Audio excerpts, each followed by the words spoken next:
Un moine dit à Joshu, « Je viens juste de rentrer au monastère, s'il te plaît, apprends-moi. » Joshu le demanda, « As-tu mangé ta bouillie de riz ?» Le moine répondit, « Oui, je l'ai mangé. » Joshu lui dit alors le mieux à faire est de laver ton bol. À ce moment-là, le moine était éclairé. Le message de cette histoire est celui-ci.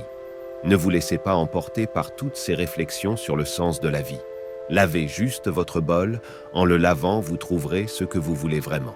Nous pensons que c'est le cas, mais la plupart du temps, il n'est pas nécessaire de réfléchir, de planifier ou d'élaborer une stratégie, car en fin de compte, l'option que nous choisirons ne fera pas une grande différence. Tu vois, dans la vie, dans ta vie, il y a 4 points sur lesquels que cette histoire donnera du sens. Numéro 1, l'instant présent. Le moine qui demande un enseignement se voit simplement demander s'il a mangé sa bouillie de riz. Cette question apparemment banale sert à attirer l'attention du moine sur le moment présent. Elle nous rappelle que les leçons les plus significatives se trouvent parfois dans les activités ordinaires de la vie quotidienne. 2. L'action plutôt que la réflexion.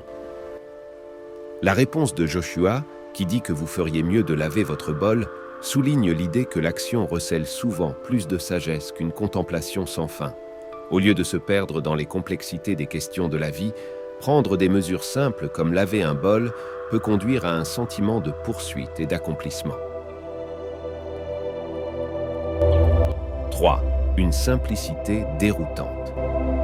L'histoire nous encourage à simplifier notre vie et à nous concentrer sur ceux qui se trouvent immédiatement devant nous. Ce faisant, nous pouvons trouver le contentement et le sens dans les tâches et les interactions les plus simples. Elle nous rappelle qu'il n'est pas toujours nécessaire d'avoir de grands projets ou de profondes connaissances pour vivre une vie épanouie.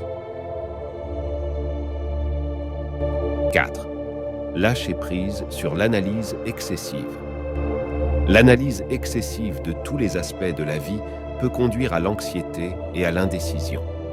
L'enseignement de Joshu nous suggère de faire davantage confiance à notre instinct et de ne pas nous attarder excessivement sur chaque choix.